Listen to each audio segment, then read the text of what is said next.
Welcome to Buckets, brought to you by FanDuel Sportsbook. My name is Matt Moore. I'm the senior NBA writer for the Action Network, and this is your weekend recap episode, as well as trade deadline reaction part two. Doing it a few days after the trade deadline and a little bit delayed from our usual Monday spot because I was in Kansas City celebrating the Kansas City Chiefs' third Super Bowl championship.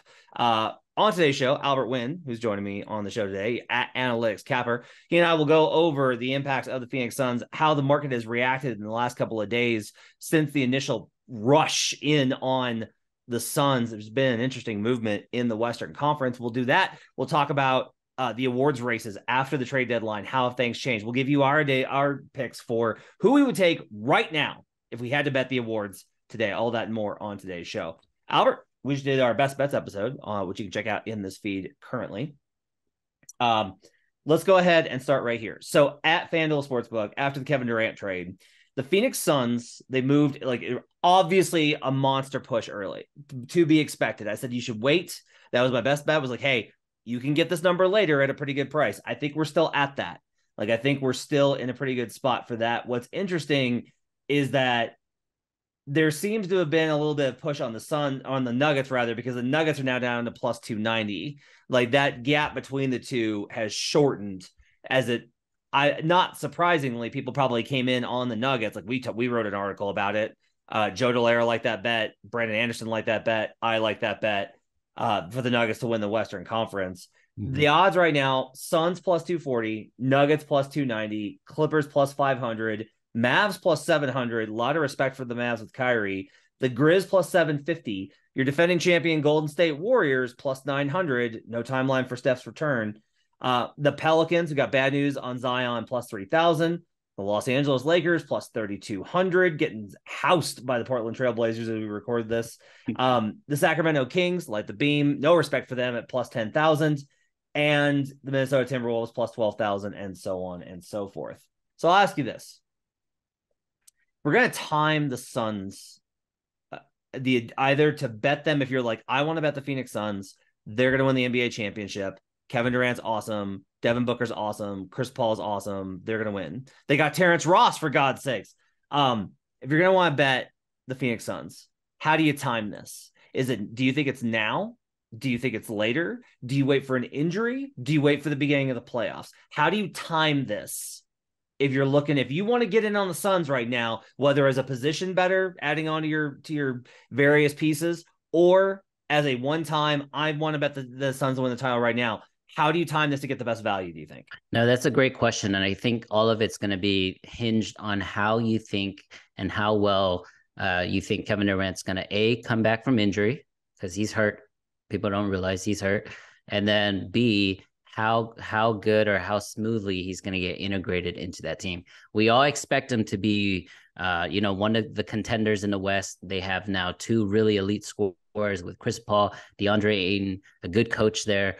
So I get why people are excited about the Suns. I'm actually lower on them than most people. We'll get into that later.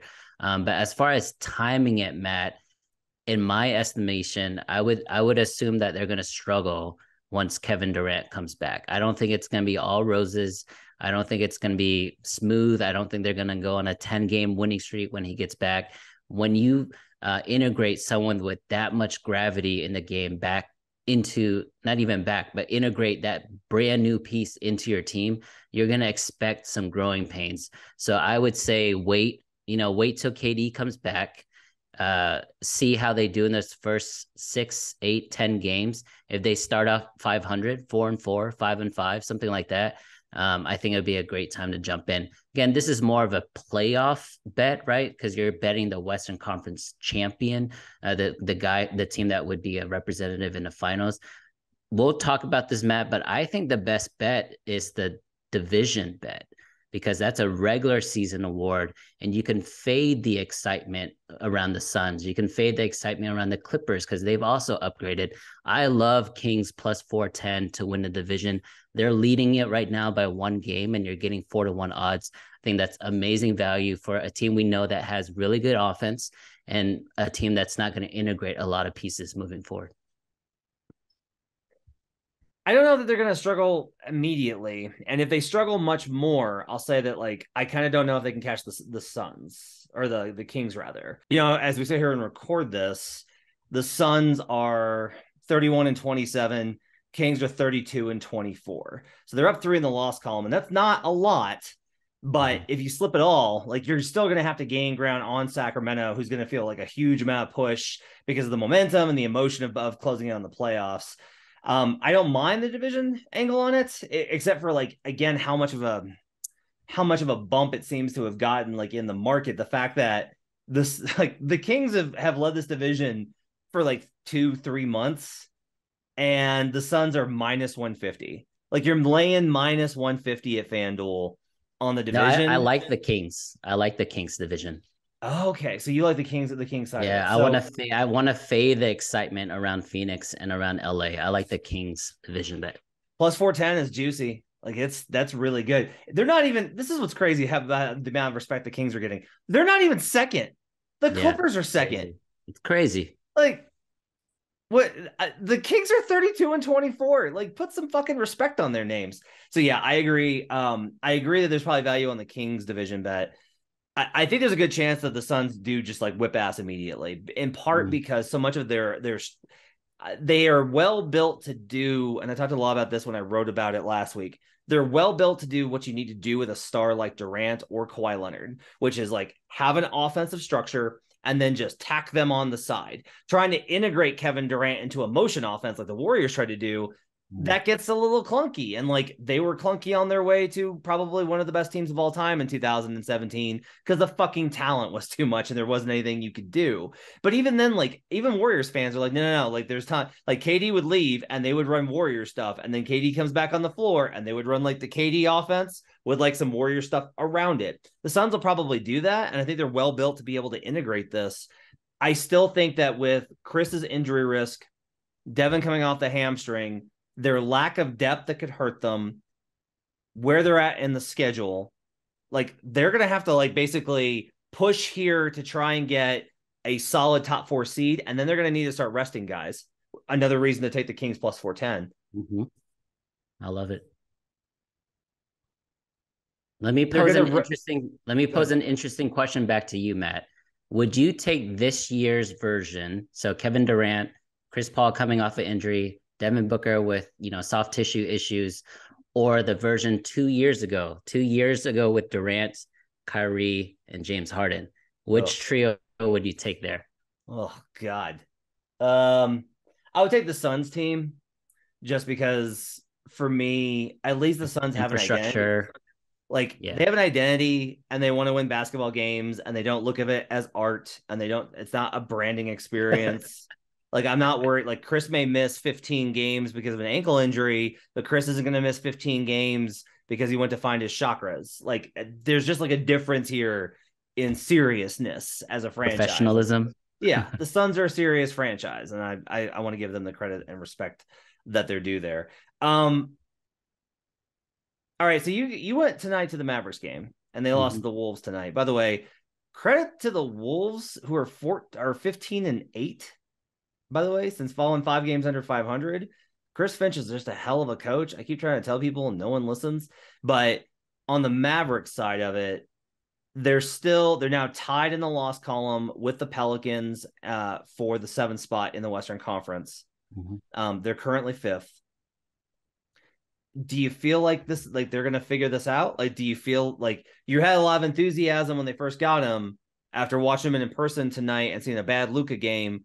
Do you still kind of feel like they're going to figure this out?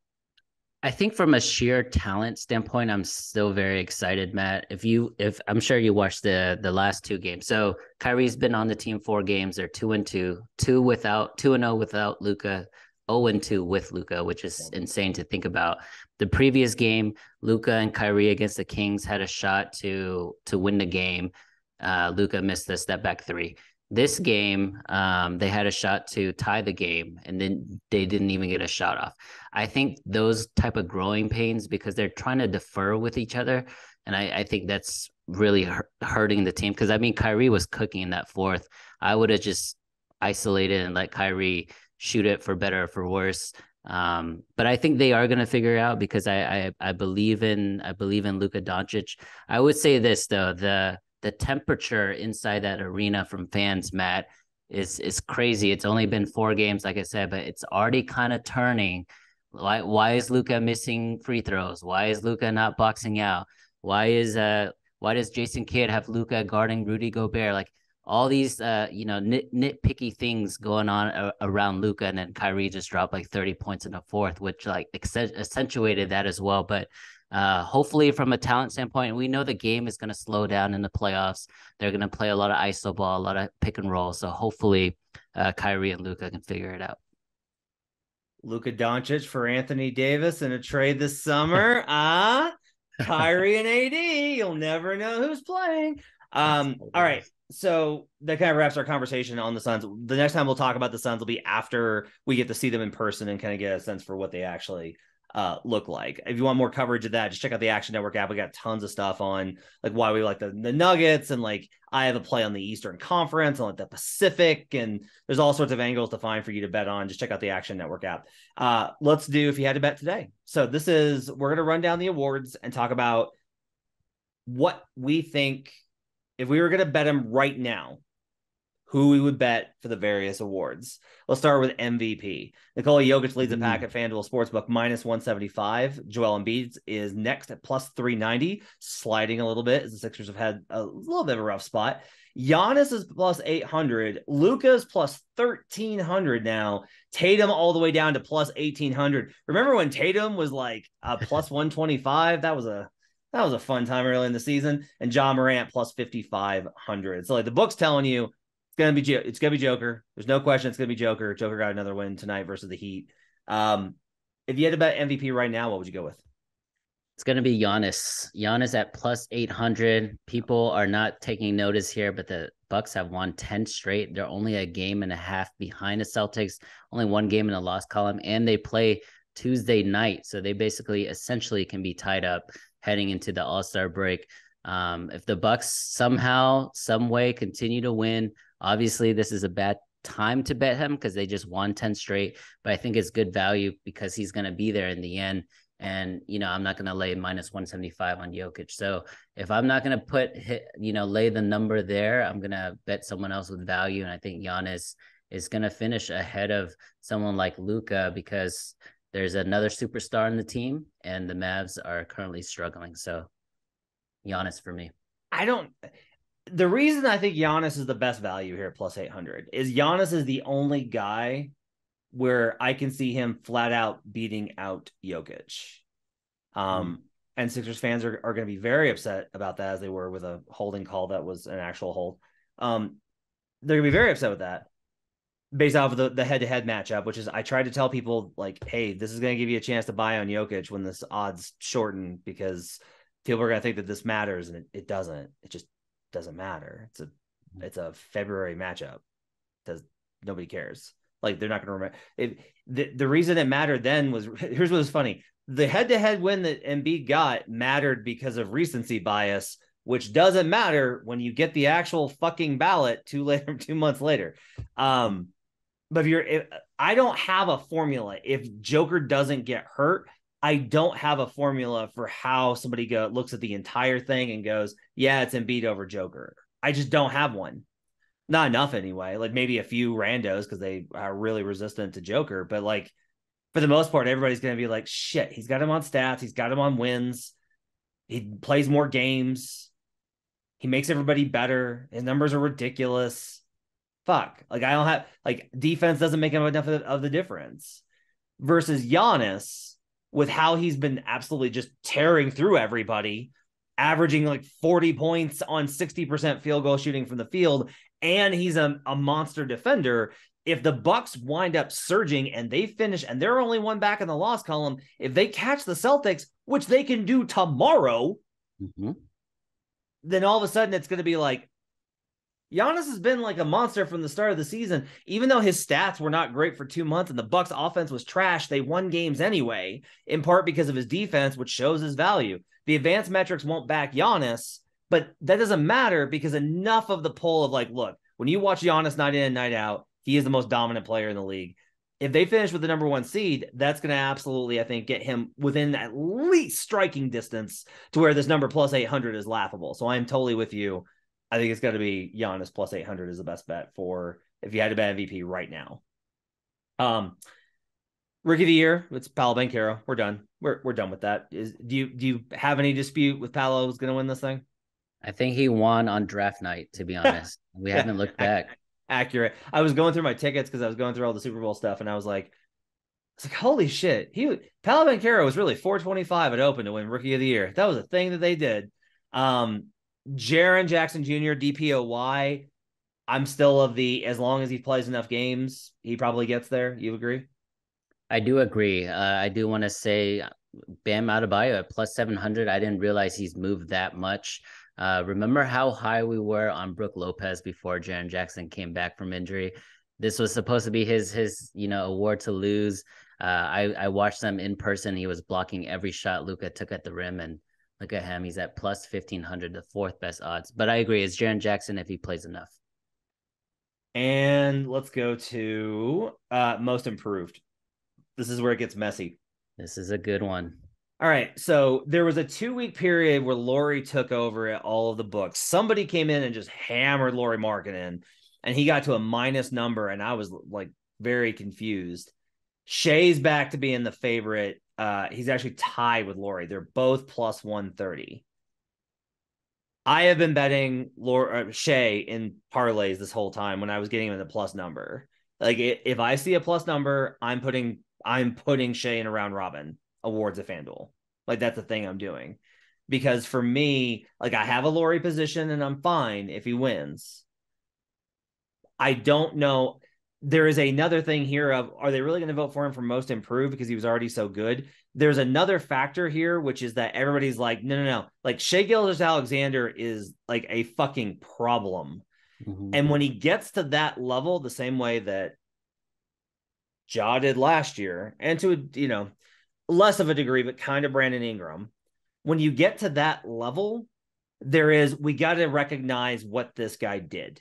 Like we got to recognize that he's on that stage now, which is why like all these all-stars and all these type of things get in the range. They're still within range of the playoffs. They had that great game versus the Lakers on LeBron's ceremony night. So that's going to stick out in some people's minds.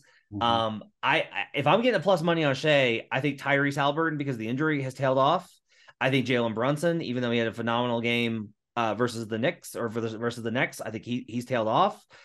I really still like, if I'm getting plus Shea at plus number, I like this. I don't think I disagree with you. I think it's gonna honestly depend on how they finish. If the Thunder are gonna continue to vie for a play-in spot and get into the playoffs somehow, I think it's a great value bet on Shea because he is superstar quality. We've already run through the numbers already. If you add steals and blocks as well, like it's absurd the company that he's in this season. And you're right. You mentioned Ja Morant and you mentioned Brandon Ingram. Those guys took a huge leap, but at the same time, their teams were also winning. So if OKC finishes ahead of Utah, I think that's a tiebreaker right there because it is kind of neck and neck. We both love Lauri as well, but if OKC finishes with a better record, I have to give it to Shea. The most divisive award continues to be Sixth Man of the Year. Jay Money, who does our best bets episodes with me, was telling me he thinks it's Tyrese Maxey. Tyrese Maxey's now up to second on the list at plus 350. Malcolm Brogdon is your favorite at minus 155. I talked about him being the safe bet. Norman Powell is plus 440. Russell Westbrook, who I don't think is going to come off the bench again for the rest of the season, no matter where he lands, is plus 3,000. Bennedict Mathurin's plus 4,600. It's very odd to me that what I don't get here is why all of a sudden being the best bench scorer on a team that is above 500 is this year, for whatever reason, that's no longer the mark. Like for whatever reason, that's no longer like what we do anymore is like just this year, because if it was that, guess what? It's Norman Powell, who I have a very large position on and would very much like to win. Powell he's back down below Mathurin by 0.1, but he's essentially tied with Bennedict Mathurin for most points scoring off the bench. Like we'll see about the availability in terms of like he's played 42 games off the bench, which that matters, right? Compared to something as a comparison point, Russell Westbrook's only played 34 games off the bench. Yeah. Christian Wood has only played 30. He's played all these games off the bench. Tyrese Maxey's only played 15 games off the bench. I think that there's a little bit of a hyper anticipation that Tyrese Maxey is going to get all of this credit for six man when he hasn't necessarily been a bench player this season. What do you think? It's kind of like the Jordan Poole factor, right? Jordan Poole started so many games, and that's why his numbers are inflated. The one thing about Norman Powell that is bearish, in my opinion, is the pickups of Bones Highland as well as Eric Gordon. That's going to take at least 5 to 10 shots away from Norman Powell a game. He'll probably increase his efficiency and shoot better from the field and from 3-point range, but I don't think he's going to have the counting stats or the total stats as a Benedict Mathurin. This one's hard for me, man. I think you're right. Brogdon is the safe pick here, but I don't know about you. Like I can't get to minus 155 on him. Like I wouldn't bet Brogdon here as 6 man. I know this segment is if you had to bet. Man, I don't know. I think I'm gonna go Malik Monk at plus 16,000. That's my guy. On to Malik Monk. Yeah, that's my guy. He runs that second unit in Sacramento, lighting the beam. I can't get with any of these guys, to be honest. Like, there's no clear cut, man. That's a 6 man, right? That is the guy that comes. Norman Powell. Norman Powell's a 6 man. I don't know. It's always been. Do you score 18 to 20 points a game off the bench for a team in the playoffs? But those numbers are gonna hurt, right? Those numbers are gonna hurt with EG and Highland there. Oh, I don't think so. Oh, you think he's gonna keep with the production? If he does, then that's his. If he does, then I agree. It should be Powell's. Yeah, I think I kind of wonder if Powell's if he's just gonna outlast everybody. The Doc will eventually start. He'll put Tyrese Maxey back in the starting unit. Like Tyrese will want that. He puts him back in the starting unit. And like Russ goes to Chicago and starts, and so he's no longer on the board there. And then everyone's just like, well, it's Brogdon or Powell, and Powell has better numbers. Yeah, between those two. Yeah, it's between those two. I would take Powell. To me, he fits the mold of what perceptionally you think what a 6 man is. Brogdon is kind of like Brogdon to me is like their point guard. Marcus Smart has been out so many games this season that Brogdon started a bunch as well and has played the off ball with Tatum and Brown. So maybe you're right. Maybe he is a Norman Powell award, which would be great. It'd be good for him. All right, let's go wrap it up for Buckets. Thanks for joining us. Appreciate you guys being with us. We're back all throughout the week with Best Bets episodes and the Futures Friday on Friday previewing the NBA All-Star Game. We'll have your 3-point contest, dunk contest, and whatever we can bet on from this game where we don't know who's going to be on which team. We'll figure all that out by the end of the week. Make sure to stay tuned for that. Thanks for joining us, everybody. My thanks to Albert for joining me. Thanks to David Payne, our producer. We'll see you guys again next time. Till then, let's get buckets.